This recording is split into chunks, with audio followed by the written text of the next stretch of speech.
Hi, everybody. Welcome to this live stream entitled How B2B Brands Are Building Their Business with Live Streaming. My name is Julie Savarino. I am a award-winning content producer, speaker, and trainer. But enough about me. I am thrilled to be joined by the incomparable Zander Van Gogh. Zander, Yo, welcome. Thank you for coming. what's up, Julie? Everybody, how are you guys doing? It's amazing to be here on this live stream with you and with everyone else that is here as well too. It feels like it's been a minute since I've been on one of these, but it feels like home, as I was telling you earlier. So super excited to dive into the topic today and deliver a ton of value. Like I think that's going to be the notion and the topic of the day is how much value can we provide to the audience?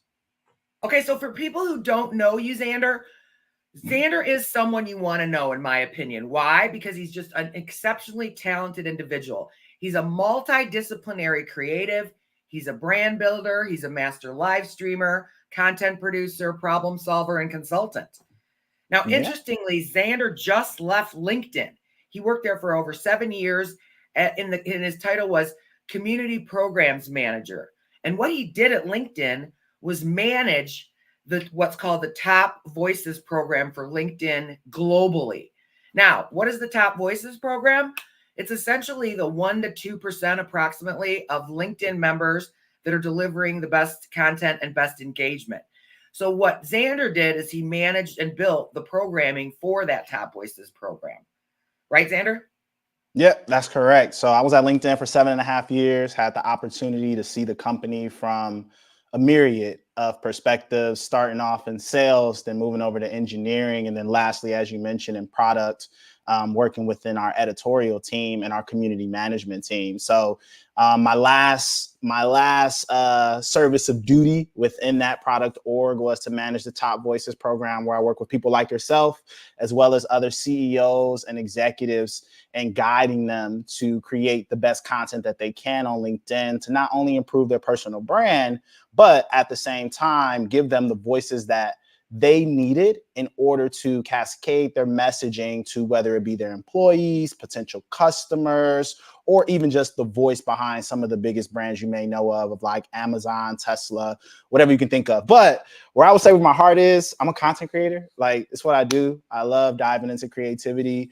And you know, of the myriad of positions that I had, I think what I enjoyed most was doing these live hosting, doing events, talking to the people. Chat, what up though? Can I get a what Okay, up though so in the chat if you guys are tuned in? How are you guys doing? So this was my bread and butter, Julie. So thank you so much for that welcoming intro.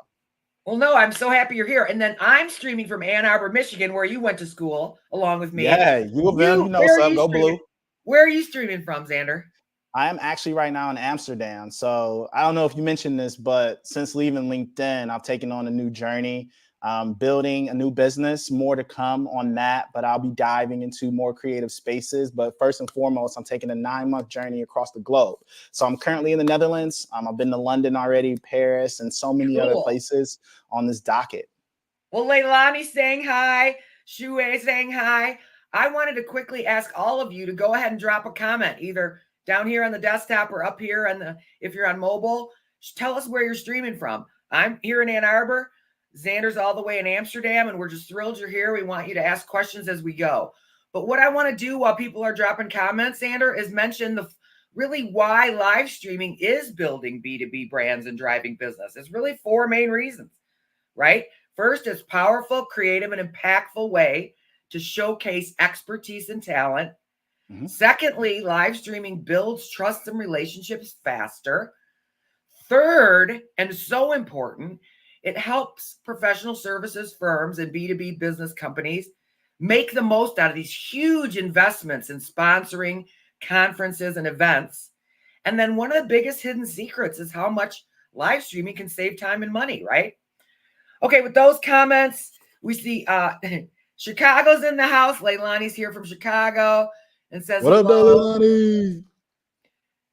Let's see. Nobody is else. A LinkedIn user from Oh, Ottawa, Canada. Ontario, Canada. We welcome you. Well, thanks you guys for coming.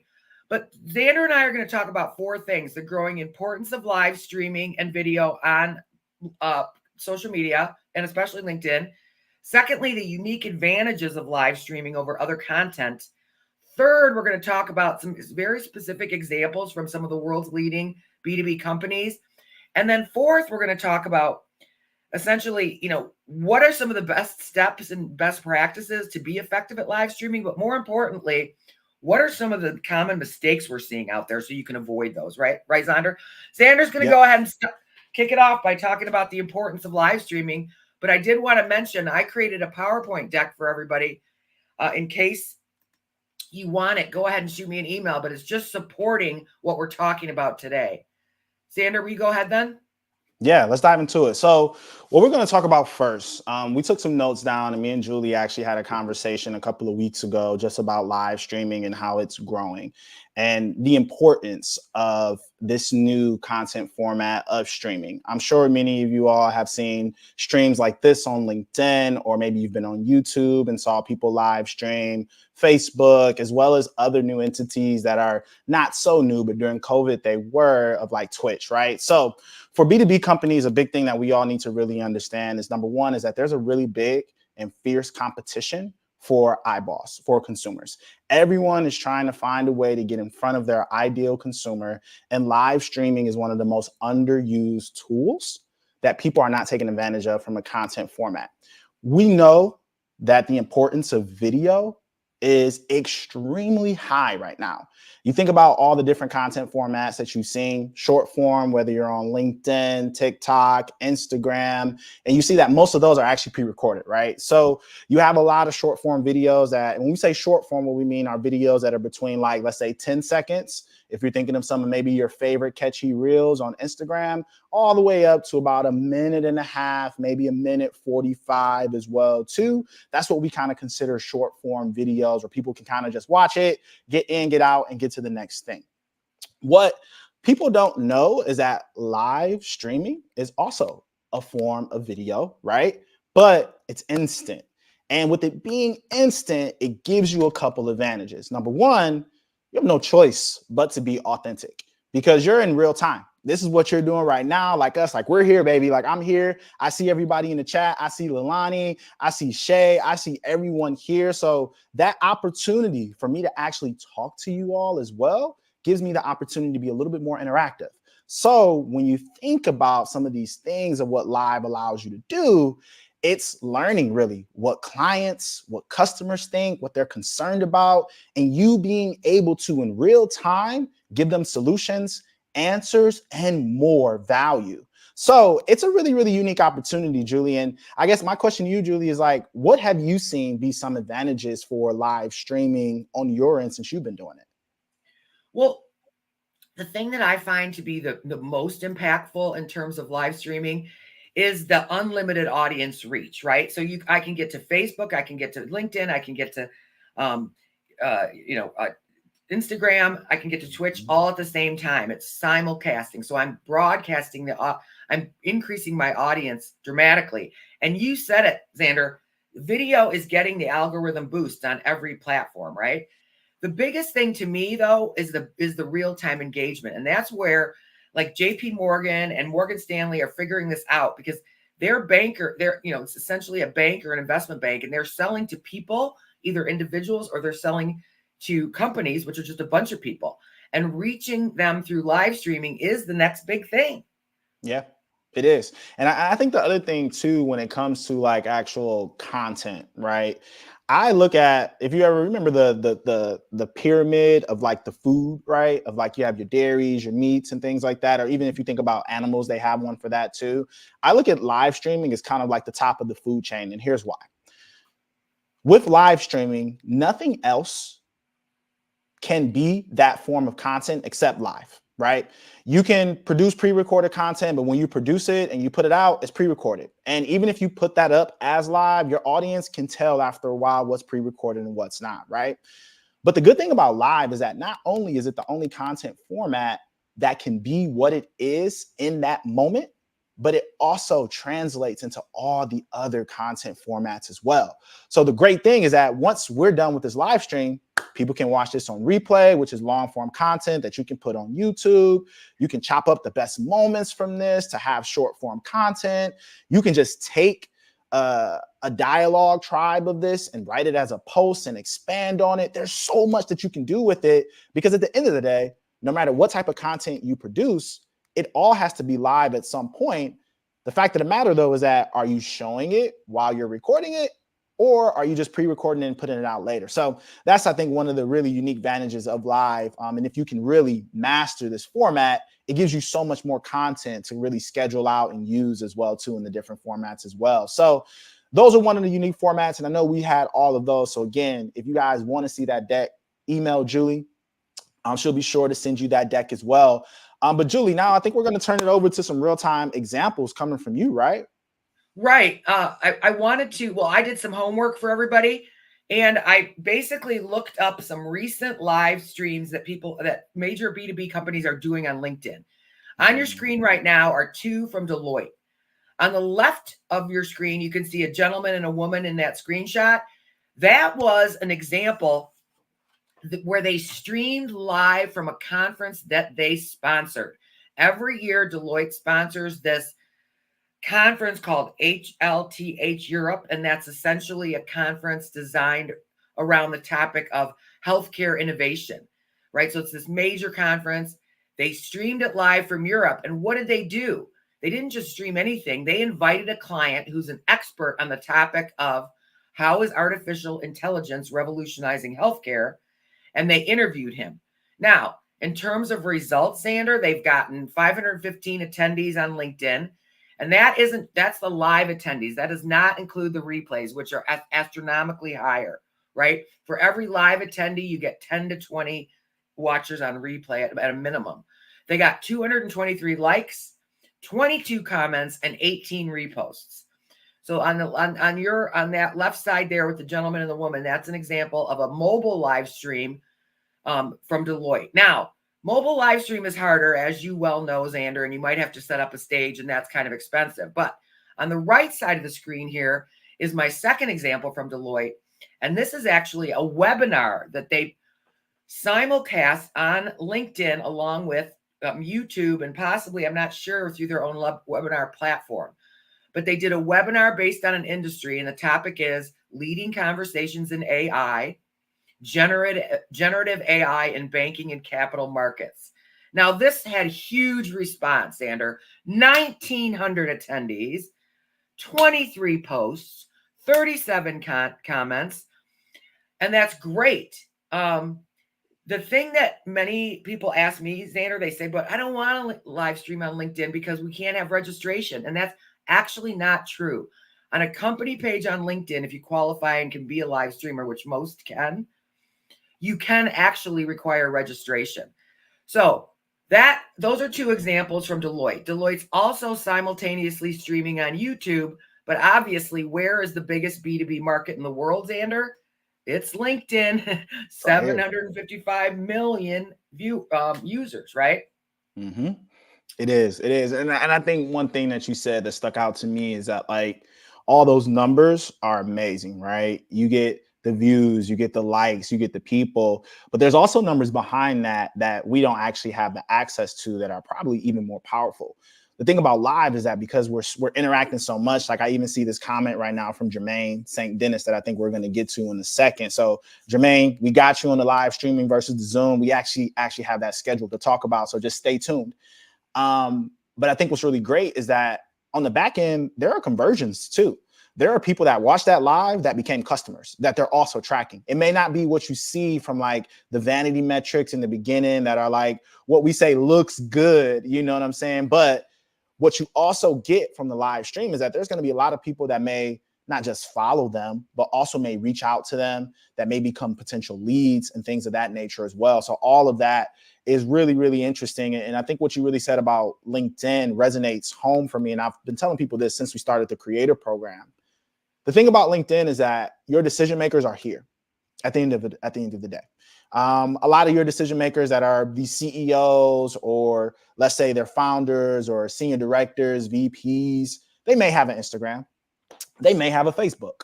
Do they use it all the time? Maybe. But I can guarantee you this. Most of these CEOs and a lot of the folks that are senior executives, they hop on LinkedIn. Why? Because their peers are here. Why also? Because the news that they need in order to be successful at what they give a large percentage of their life and time and value to is here.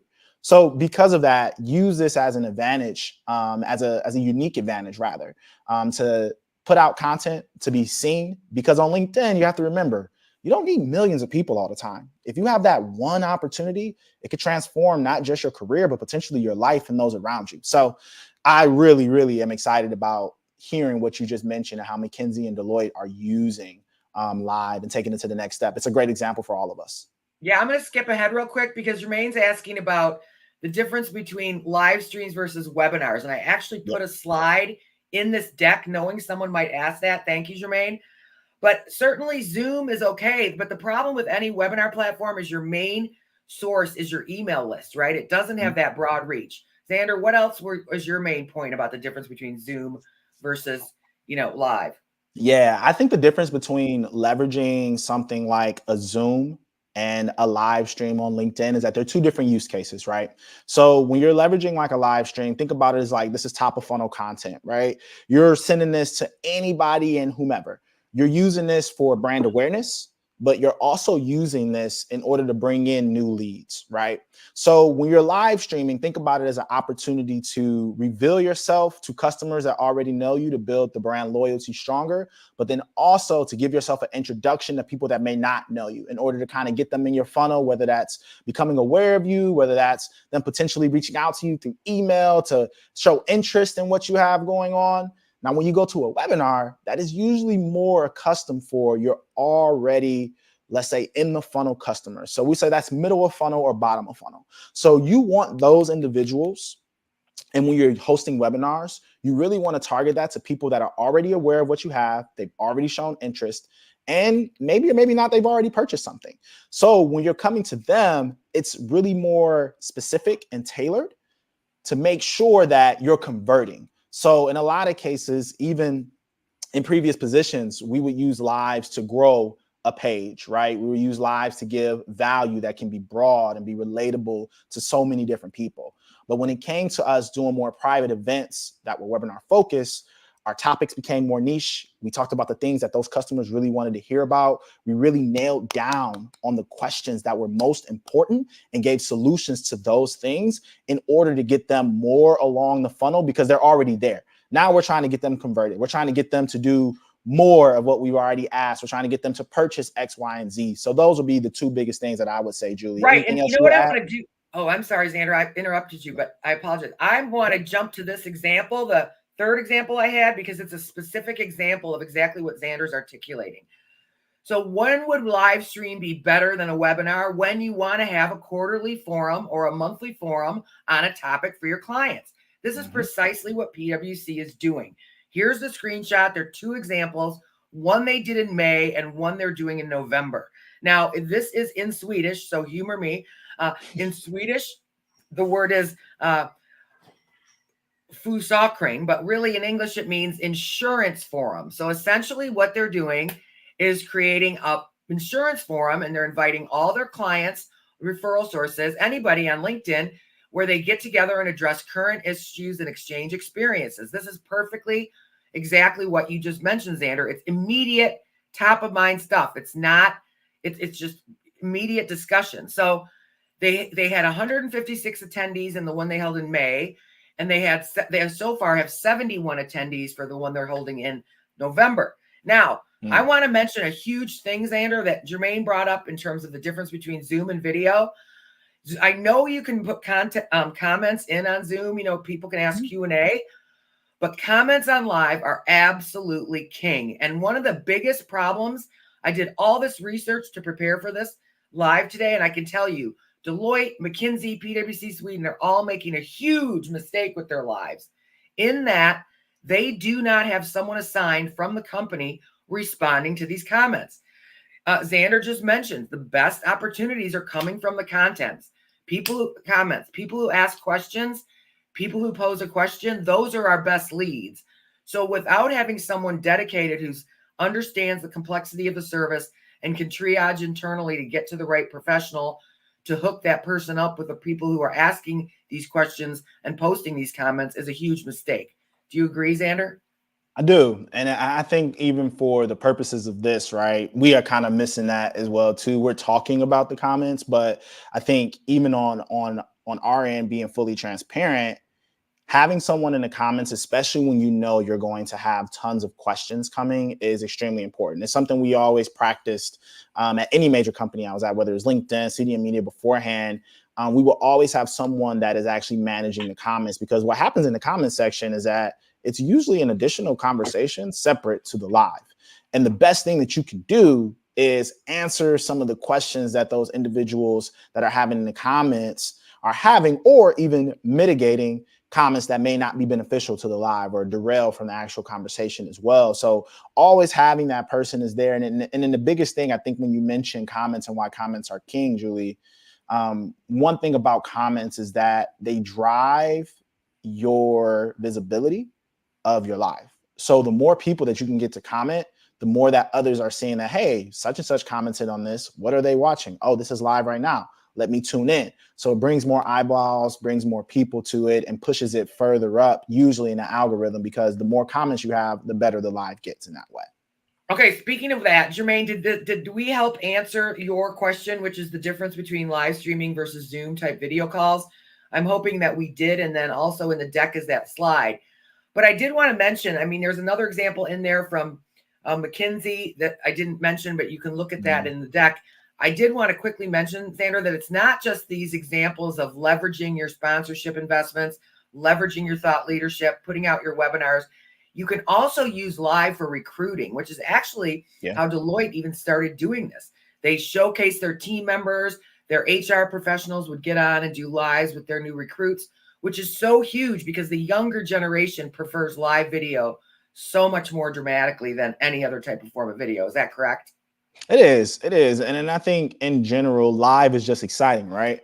You can set a timer, you have a premiere. It's only going to happen at this time for you to be able to ask questions. So it creates that scarcity mindset, I think, as well, which is so important because people don't want to miss out, right? They don't want to miss out on the opportunity to talk to Julie or Zander or to talk to the CEO from Deloitte, because they're going to be on and potentially have their question answered and be like, oh man, like I really didn't know I could get that insight from X, Y, and Z person. So having that demand, I think is really, really important and gives a unique flavor to live streams as well. And the other thing you can use it for is announcements, whether it's new partners, a new partnership, new offices, a new service, a new product. There's all sorts of announcing that can be done, but it's not just externally. You can also do private live streams for your entire firm and every employee. So there's so much use for it. And these leading firms are generating a lot of leads, obviously. Oh, actually, I wanted to bring up a huge statistic, Zander. Sure. So based on all the homework I did, Deloitte really just started live streaming again late last year. Okay, because remember in the early days in 2010, a lot of companies started and then just gave it up. But now with live streaming booming so significantly, they're back, right? Yep. Last month in September, they did 11 live streams on LinkedIn. This month, October, they did 10. And for November so far, they have 4 planned. So obviously this is working, right? Then I would recommend to them to consider having someone assigned to handle the comments, because they'll probably be getting even more business and leads off it, right? Yeah, 100%. I think like it's generating as much interaction as possible is the key to any great piece of content. How much conversation can you generate, whether that's in the comments, on the actual screen, whatever the case may be, you want to be able to generate and keep that conversation going as long as possible to give yourself a long leadway of time for that content to be very relevant. Okay, so then we went through why live streaming is growing in importance, some unique characteristics of live streaming, and then we also talked about some examples. What I'd like you to talk through, Zander, is like, what does it take to be effective at live streaming, and what are some of these mistakes, some additional mistakes we're seeing that we should try to avoid? 100%. I think the big thing is what you have up there. Number one is that when it comes to live streaming, as much as we all think we are great impromptu speakers, or we can just go off the cuss, just press live and just go, there's a level of pre-planning and preparation that goes into lives, especially for your B2B customers. Number one, when you're dealing with B2B, they kind of expect a certain level of professionalism. And what I mean by professionalism is just really preparedness. It's like, how prepared are you to deliver your message in a succinct, effective way to provide as much value as possible with the limited time that you have. And we know this, right? Like, we set this live for 30 minutes because we know people schedule meetings in 30-minute blocks. And we know that we'll get more people to stay for 30 minutes as opposed if we keep it for 3 hours. So that's one thing. The second thing is like your technical setup, your backup, and your testing. Make sure you're giving yourself enough time to test all of your technology. The last thing you want is for technology to go out and then you're scrambling to get people back on the live, covering up to say, hey, this happened. But when those things do happen, just be honest. Number 3, have compelling content. Find a way to have a CTA and a script. The script doesn't necessarily have to be word for word, but having talking points is great to make sure that you're prepared. And then in addition to that, when it comes to compelling content, the big thing is this: how am I ensuring that I'm bringing value to my audience? Am I answering questions that they have problems around? Are you doing that? And then number 2, do it with a sense of enthusiasm. Bring your authenticity, bring your vibe, your swag, whatever that means for you. Hosting and moderating skills. Remember that being on live is a conversation. Educating and coaching speakers. Get on conversations with them before the live. Make sure they understand what audience they're talking to, why they're there, why you thought that they were great for this session, and have them lean into that. Let them know how these sessions go so that they have a good feel of when to jump in, when not to, everything from the run of show. And one big thing you have here, number 6, Julie, and I'll say this is the biggest thing, especially on LinkedIn. LinkedIn is super original when it comes to their content. You have to promote. You have to. So give yourself a couple of weeks to talk about the live that is upcoming, whether that's through posts, whether that's posting the event itself, whether that's through your speakers posting about the event. But you want to make sure that you give yourself an opportunity to promote the event to make sure as many people can come as possible. Engagement, I think that's self-explanatory. And Wait, then follow-up. let's stop Julie, there. Let's stop there for a quick second. Let's stop because I want to know. This is what we want to know. We are hoping to be delivering value to you today, Zander and I. So if you got any takeaways so far from this live, go ahead and type them up in the comments because I'll summarize those and post them for everybody.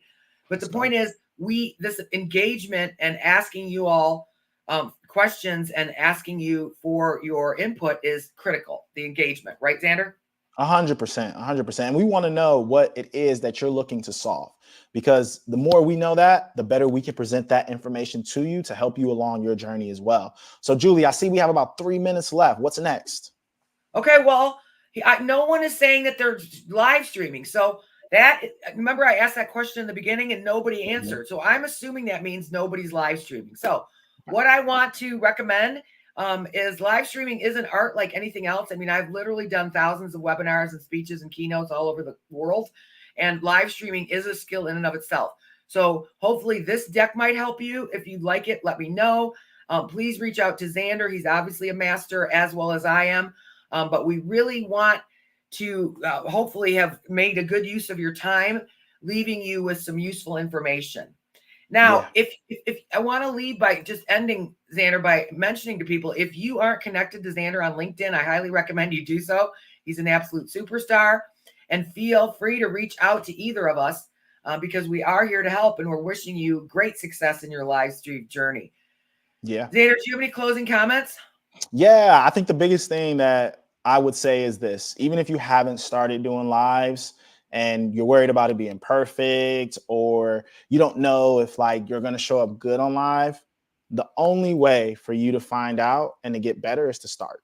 So just do it. Just do it. Like, just go for it. Just put yourself out there, because what happens is as you build this skill, all your other content gets a lot better too. And ultimately, that's what you're trying to do. So just remember, you want to shoot, not just until you make it, but you want to shoot until you can't miss. And the only way to do that is to continue to shoot. So just start and continue to go with it and be consistent. That would be the one thing that I would say. Shout out to Leilani. She's saying she's planning to start this year. She appreciates the success requirements. And several people said a great session. Well, we want to thank you all for coming, and we hope you all have a wonderful day. Zander, thank you so much for joining me. Thank you so much, Julie. This was a pleasure. We got to do it again. Safe travels, buddy. Awesome. See you guys later. Bye, everybody. Bye, all.